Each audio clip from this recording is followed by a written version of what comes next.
Hello बच्चों, आप सभी का अपना यूट्यूब चैनल YRS क्लास में बहुत बहुत स्वागत है। तो प्यारे बच्चों, आज की इस वीडियो में हम पढ़ेंगे विज्ञान। यानी विज्ञान को 3 भागों में बांटा गया है। भौतिक विज्ञान, रसायन विज्ञान और तीसरा आपका है जीव विज्ञान। यानी प्यारे बच्चों, इस वीडियो में मैं आज आपके सामने अध्याय 1 यानी रसायन विज्ञान का जो पाठ 1 है उसका नाम है रासायनिक अभिक्रियाएं तथा समीकरण। यानी इस अध्याय में जितने भी महत्वपूर्ण परिभाषाएं हैं आज हम उन सभी परिभाषाओं को आपके सामने अच्छे तरीके से बताते हैं। तो प्यारे बच्चों, हेडिंग पहला आपके सामने कह रहा है परिवर्तन यानी चेंजिंग। यानी परिवर्तन किसे कहते हैं, परिवर्तन है क्या? तो इसके उत्तर में लिखेंगे हम पदार्थ या द्रव्य में किसी भी प्रकार का बदलाव होना ही परिवर्तन कहलाता है। अब प्रश्न यह बनता है प्यारे बच्चों, किसे कहते हैं पदार्थ, है ना? अब समझेंगे क्या है पदार्थ। वह वस्तु जो स्थान घेरता है, जिसमें कुछ न कुछ द्रव्यमान यानी वजन होता है, जिसका अनुभव प्रत्यक्ष तथा अप्रत्यक्ष रूप से कर सकते हैं, यानी देख करके या अनदेखे से हम कर सकते हैं, उसे कहते हैं क्या? पदार्थ कहते हैं। यानी दैनिक जीवन में आप अपने आंखों की सहायता से जितनी भी चीजें देखते हो, सब वस्तुएं क्या होती हैं? स्थान घेरती हैं और सबका कुछ न कुछ वजन होता है।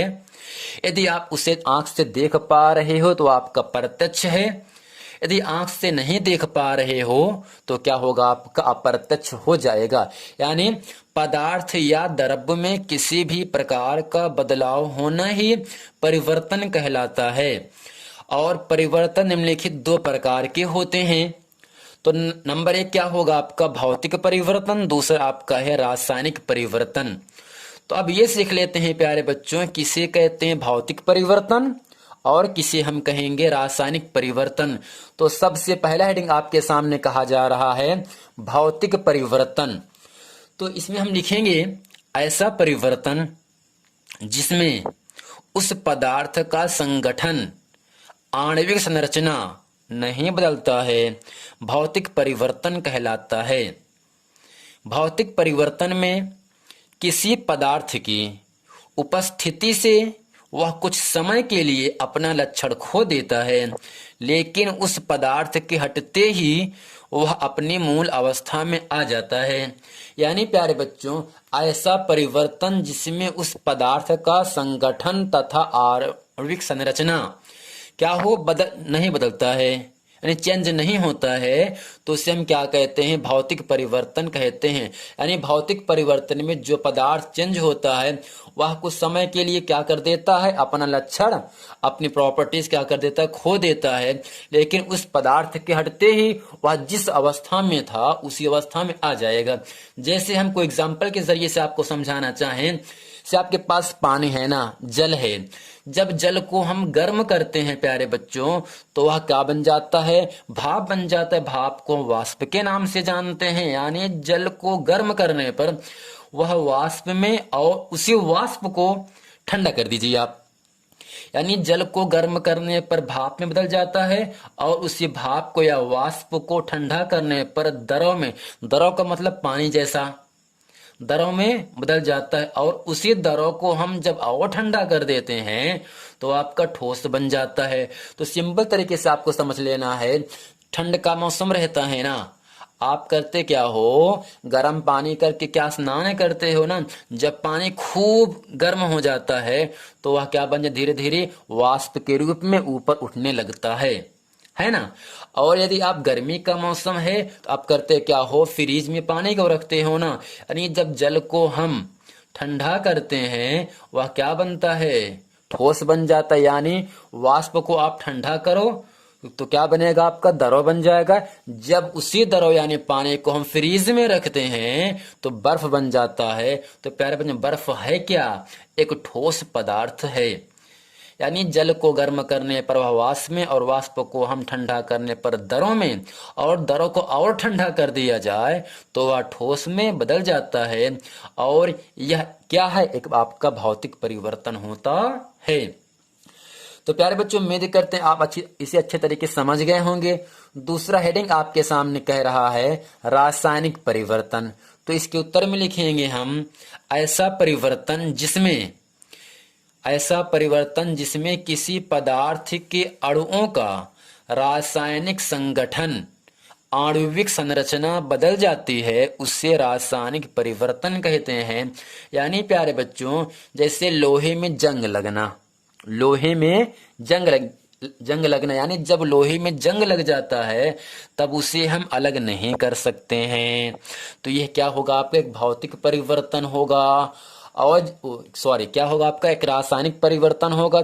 जैसे आपके सामने गुब्बारा है, क्या है प्यारे बच्चों, गुब्बारा है। जब गुब्बारे को हम फुला देते हैं तो गुब्बारा फूल जाएगा ना, यानी जब गुब्बारा फूला हुआ रहता है, जब गुब्बारे पर हम हाथ को ऐसे रखते हैं तब होता क्या है, गुब्बारे का जो आकार होगा वो चेंज हो जाता है। लेकिन जैसे ही उस गुब्बारे से अपने हाथ को हटा लेते हैं तो गुब्बारा जिस आकार में गोल रूप में था उसी अवस्था में फिर आ जाता है।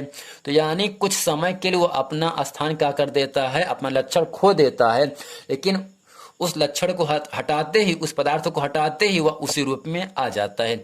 जैसे आपके सामने कोई स्प्रिंग है, क्या है प्यारे बच्चों, स्प्रिंग।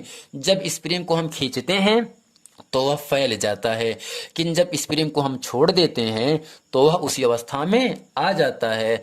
अर्थात स्प्रिंग का बढ़ना ये भी क्या होगा, आपका भौतिक परिवर्तन है। तो हम सीख रहे हैं रासायनिक परिवर्तन, यानी ऐसा परिवर्तन जिसमें किसी पदार्थ के अणुओं का रासायनिक संगठन, आणविक संरचना बदल जाती है, उसे रासायनिक परिवर्तन कहते हैं। जैसे लोहे में जंग लगना, जब लोहे में जंग लग जाता है तो क्या होगा, लोहे का जो वजन होगा वो कुछ न कुछ कम हो जाता है ना। दूध से दही बनना, दूध से दही बन जाता है लेकिन दही से दूध नहीं बन पाएगा। दूध से दही बन जाएगा लेकिन इसे हम अलग नहीं कर सकते हैं। और इसके बाद क्या होगा, या खराब होना, यानी दूध से दही का बनना या खराब होना, ये सब क्या है कि आपके रासायनिक परिवर्तन होते हैं। तो प्यारे बच्चों, उम्मीद करते हैं भौतिक परिवर्तन और रासायनिक परिवर्तन आप इसे अच्छे तरीके से समझ गए हैं। तो चलते हैं, जो आपका टॉपिक आपका है, जो आपका पाठ का नाम है रासायनिक अभिक्रिया, है ना आपके सामने। अध्याय का नाम क्या है, रासायनिक अभिक्रिया। तो हम सीखेंगे किसे कहते हैं रासायनिक अभिक्रिया। तो इसके उत्तर में लिखेंगे हम, दो या दो से अधिक परमाणुओं या अभिकारकों को एक निश्चित अनुपात में मिलाने पर एक नया उत्पाद बनता है। बनने वाला यह उत्पाद ही यौगिक कहलाता है और यह क्रिया रासायनिक क्रिया कहलाती है। यानी प्यारे बच्चों, दो या दो से अधिक परमाणु या अभिकारक एक निश्चित अनुपात में मिलाने पर एक नया उत्पाद बनता है और यह बनने वाला उत्पाद ही क्या कहलाएगा, आपका यौगिक कहलाता है।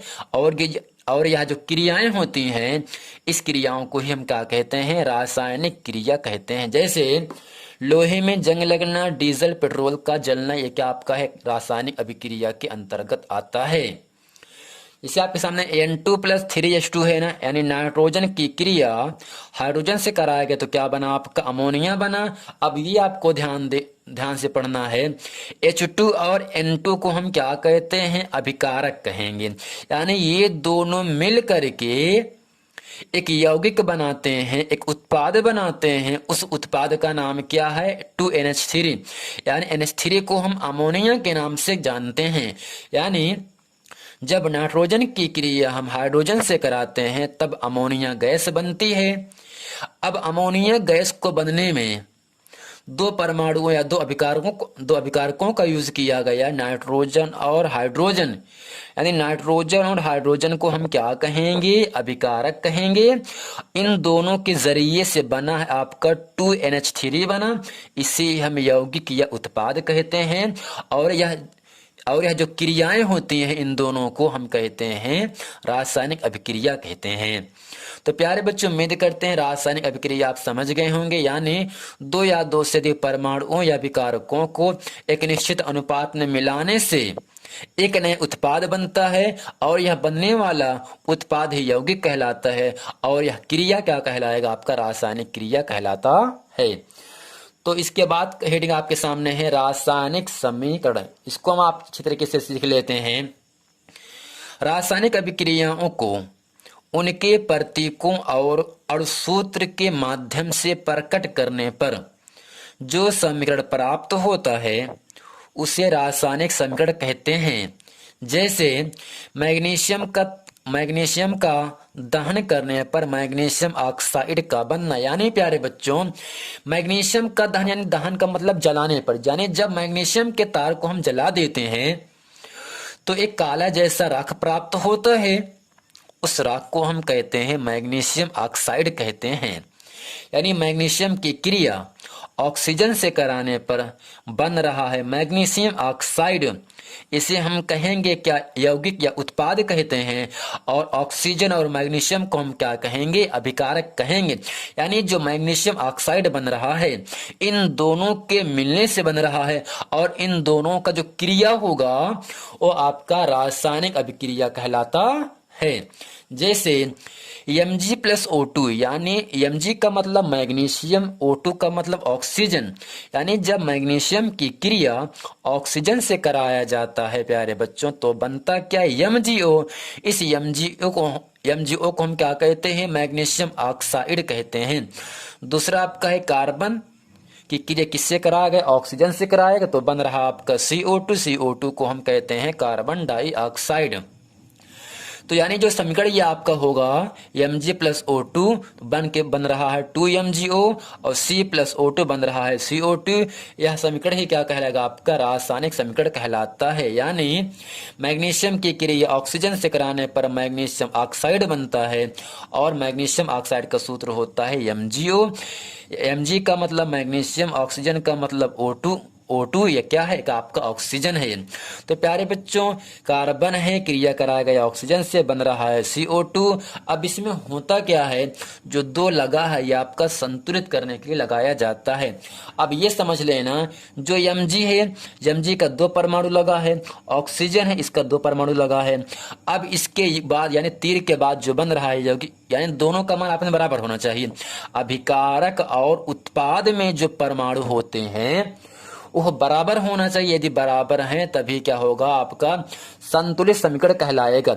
जैसे अभिकारक में हम देख लेते हैं, तीर के बाएं तरफ देखेंगे Mg कितना 2 है, O2 कितना 2 है, तो Mg 2 है, इस O का भी 2 माना जाएगा। यानी Mg 2 O2 Mg2 दोनों क्या है, बराबर हैं। तो ये क्या होगा आपका 2Mg+O2 और 2MgO यानी मैग्नीशियम ऑक्साइड। ये दोनों क्या है, आपके संतुलित समीकरण हैं।